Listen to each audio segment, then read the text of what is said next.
대규모 파업이 예고됐던 로스앤젤레스 통합교육부 노조가 오늘 극적 합의에 도달했습니다. 노조 측이 요구한 임금 인상안이 받아들여진 데 따른 결과입니다. 로스앤젤레스시 곳곳에 과속단속용 카메라가 설치되고 있습니다. 속도 위반 시 최대 $500의 과태료가 부과됩니다. 메디칼 건강보험 가입자가 이탈하고 있습니다. 공적 부조 부당 수혜 적발 시 이민 결격 사유가 되기 때문입니다. 트럼프 대통령이 이틀 안 종전 협상이 재개될 거라고 언급했습니다. 이스라엘과 레바논 간의 휴전 협상도 진행되고 있습니다. 높아진 물가로 가계대출 비율이 오르고 있습니다. 신용카드 금리가 사상 최고치를 기록하면서 추가적인 문제도 발생할 수 있을 것으로 전망되고 있습니다. 시청자 여러분 안녕하십니까? KBS 아메리카 뉴스입니다. 대규모 파업이 예고됐던 로스앤젤레스 통합교육부 노조가 오늘 새벽 합의에 도달했습니다. 30만 명이 넘는 학생들의 등교도 정상적으로 이뤄집니다. 로스앤젤레스 통합교육부 노조가 오늘 새벽 2시 30분 교육부 측과 합의하면서 대규모 파업에 대한 우려가 일단락됐습니다. 스쿨버스 운전사와 급식 담당자들이 속한 로컬 99 노조는 교육부 측과의 협의에서 계약 기간 내 24%의 임금 인상과 건강보험 혜택 등 자신들이 요구한 주요 사안이 받아들여졌다고 밝혔습니다.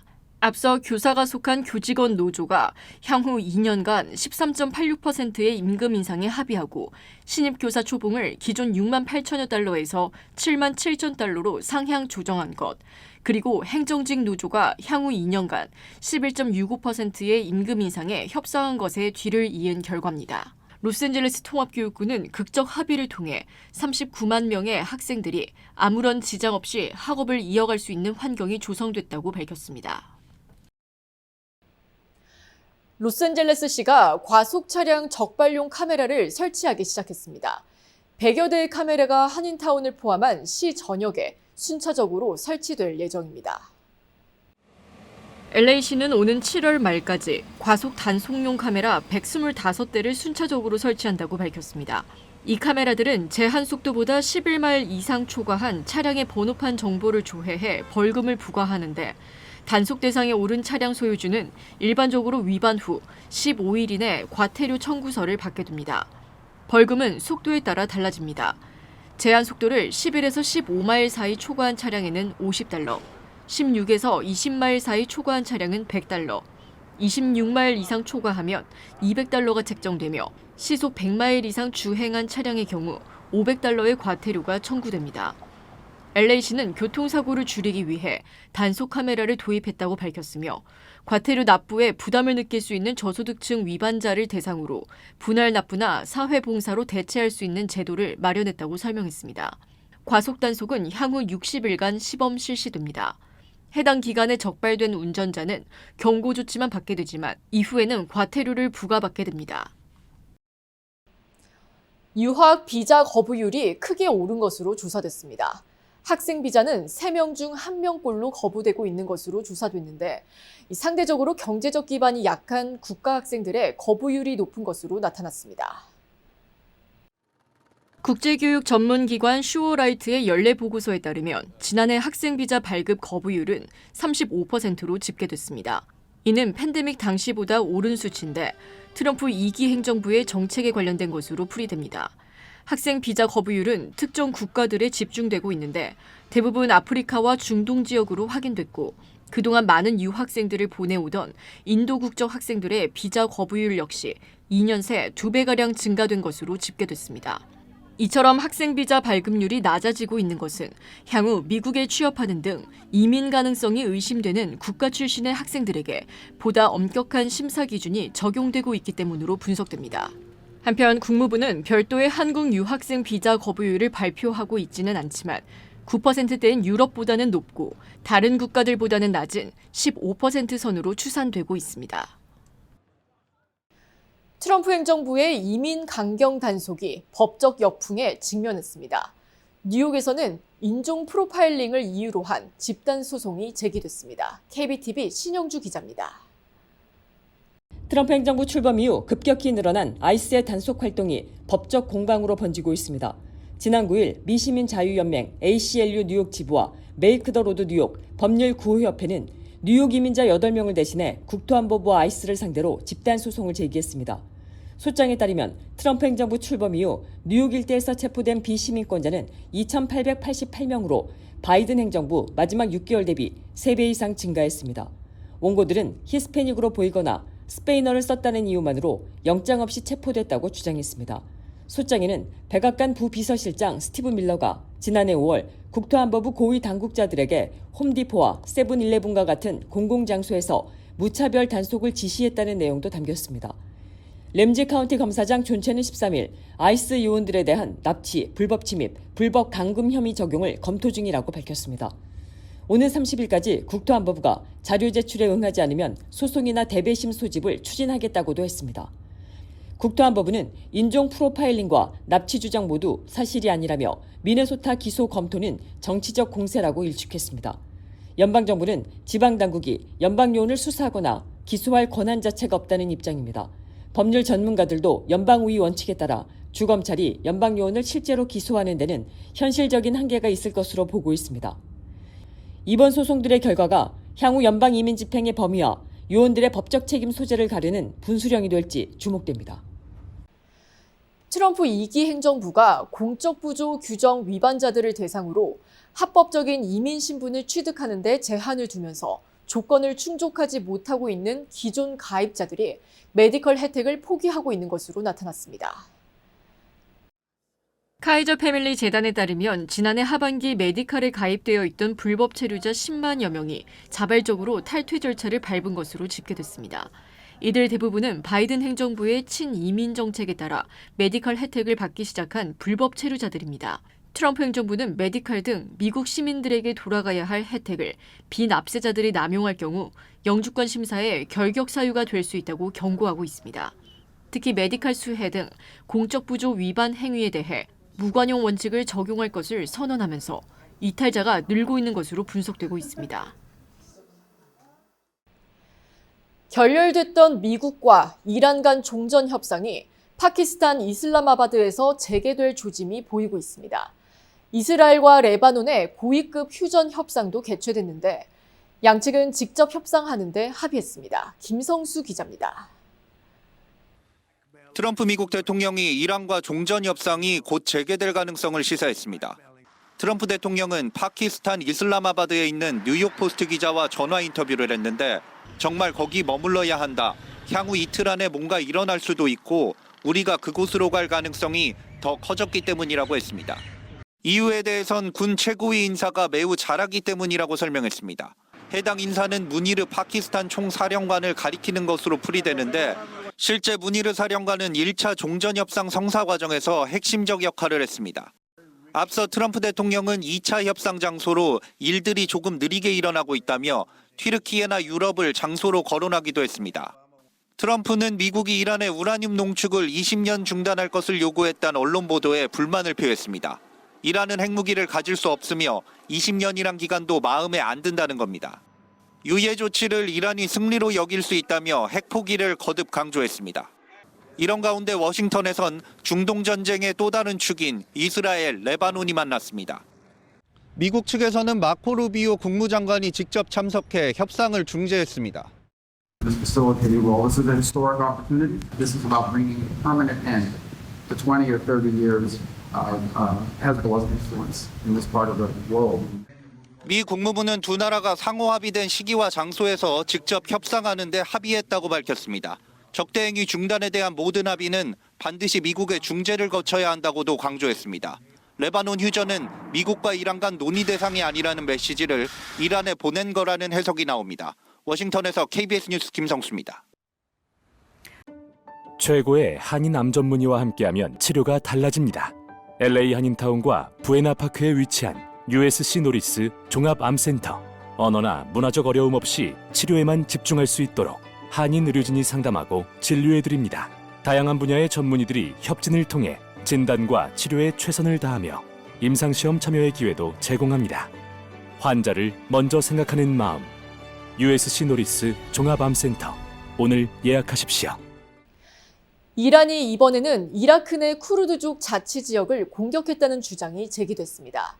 친이란 무장정파 헤즈볼라 제거를 명분으로 레바논 남부를 타격 중인 이스라엘은 농축 우라늄 반출이 종전의 전제 조건이라며 이란을 압박했습니다. 송영석 기자입니다. 현지 시각 14일 이라크 북부 쿠르드 자치 지역이 드론 공격을 받았습니다. 이란계 쿠르드족 반정부 무장 정당인 코말라의 거점입니다. 코말라 측은 공격으로 3명이 다쳤다며 배후로 이란과 사나 민병대를 지목했습니다. 또 다른 쿠르드계 반이란 무장 정당인 쿠르디스탄 민주당도 드론 공격을 받았지만 사상자는 없었다고 밝혔습니다.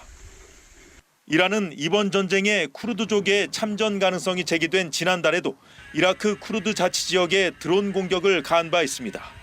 외신들은 이번 공격이 휴전 합의 이후 이라크 북부에서 발생한 첫 공격 사례라고 전했는데 친이란 무장정파 헤즈볼라 제거가 명분인 이스라엘의 레바논 공격에 대한 대칭적 보복일 가능성이 있습니다.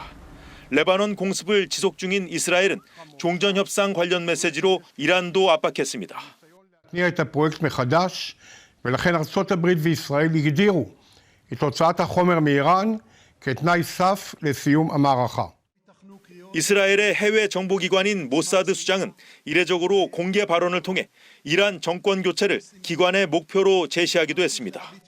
이런 가운데 이란 정부는 미국의 해상 봉쇄 위협에 따른 경제적 충격을 상쇄하기 위해 접경 지역 주지사들에게 국경 무역 활성화를 지시했다고 밝혔습니다. 베를린에서 KBS 뉴스 송영석입니다. 미국이 호르무즈 해협 역봉쇄에 들어간 지는 만 하루가 지났습니다. 미군은 이란 선박이 단 한 척도 봉쇄를 뚫지 못했다고 했지만 일부 선박이 통과했다는 보도도 나오고 있습니다. 우한울 기자입니다. 이란과 거래한 혐의로 미국 제재 대상에 오른 중국 유조선 리치스타리호. 미국의 역봉쇄 시작 후 제시도 끝에 호르무즈 해협을 빠져나간 것으로 추정됩니다. 하지만 미군 얘기는 다릅니다. 미 중부사령부는 첫 24시간 동안 봉쇄를 뚫은 선박은 없었으며 상선 6척이 미군 지시를 따르며 이란 항구로 재진입했다고 주장했습니다. 10,000명 이상의 병력과 12척의 군함이 봉쇄 임무를 수행 중이라고 강조했습니다. 현장에선 기뢰 제거 작전에 투입된 미군 함정도 포착됐습니다. 유도 미사일 구축함 2척도 투입됐습니다.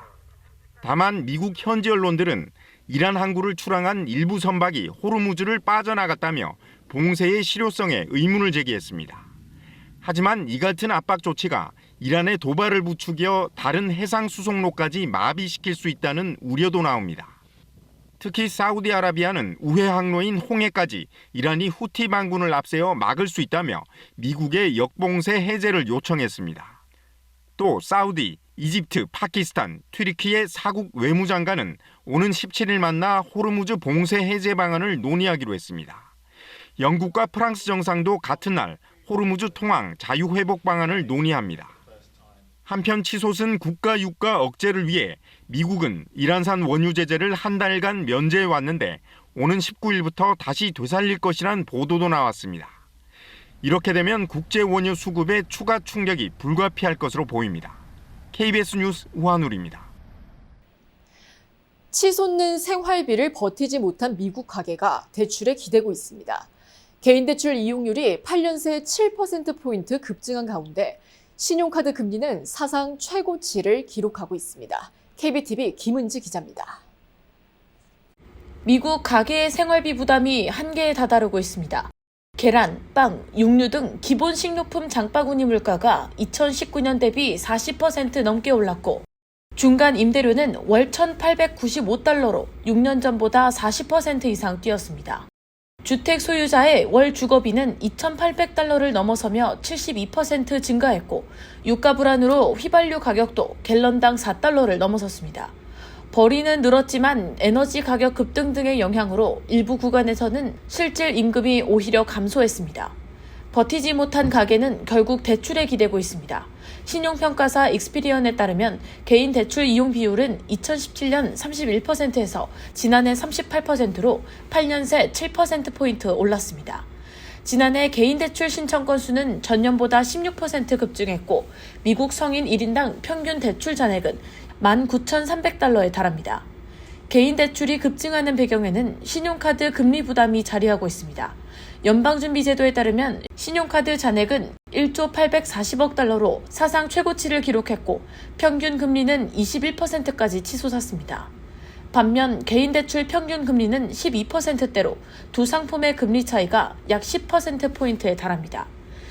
전문가들은 이번 인플레이션을 일시적 현상이 아닌 구조적 변화로 보고 있습니다. 에너지와 주거 비용이 장기간 높은 수준을 유지할 경우 중산층 소비 위축이 이어지면서 경기 전반에도 부담이 될 수 있다는 분석입니다. KBTV 뉴스 김은지입니다. 아폴로 17호 이후 54년 만에 달로 향하는 유인 우주 비행 프로젝트 아르테미스 2호의 지구 귀환 당시의 영상이 추가 공개됐습니다. 달 탐사 임무를 마치고 10일 만에 귀환한 아르테미스 2호의 캡슐 해치로 해군 잠수부들이 다가갑니다. 해치를 연 해군 잠수부들은 우주비 행사들의 귀환을 환영하면서 박수를 칩니다. 항공우주국이 오늘 추가 공개한 이 영상에는 캡슐 내부로 조심스럽게 진입한 뒤 서로 반갑게 인사하는 우주비 행사들과 군인들의 생생한 모습이 담겨 있습니다. 한편 아르테미스 2호는 이번 임무에서 인간의 눈으로 확인하지 못했던 달 뒷면 풍경을 포착하는 등 높은 성과를 올리기도 했습니다.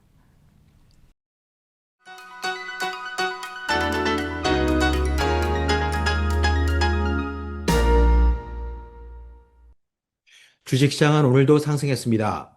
이틀 연속 랠리 모드를 이어갔는데요. 3대 지수는 나란히 올해 하락분을 모두 회복하고도 더 오른 플러스 구간에 진입했습니다. 그중 나스닥은 4년 5개월 만에 열흘 연속 상승하는 기록을 세웠고 S&P 500은 지난 1월 28일 기록했던 사상 최고치 대비 0.47% 모자란 지점까지 오르며 최고치 경신이 임박했음을 시사했습니다. 국제유가와 국채금리가 동반 하락한 가운데 생산자 물가지수는 헤드라인과 근원 모두 전망치와 전월치를 밑돌았습니다. 지난주 금요일 발표됐던 소비자 물가지수에 이어 오늘 생산자 물가지수도 투자 심리를 진정시켰습니다. 이틀 연속 작동한 포모 현상이 패닉 바잉으로 이어졌고 3대 지수는 나란히 이번 주까지 22주 만에 처음 3주 연속 상승한 주로 기록 중인 흐름을 나타냈습니다. 다만 오늘 실적을 발표한 대형 은행주들의 희비가 엇갈리고 지정학적 리스크와 본격화된 어닝 시즌에 대한 기대와 불안이 공존하고 있는 상황에서도 공포지수는 3주간 44% 하락한 7주 최저치로 내려서며 패닉 바잉의 기세가 꺾이지 않고 당분간 이어질 가능성이 높아졌음을 시사했습니다. 지금까지 김지한이었습니다.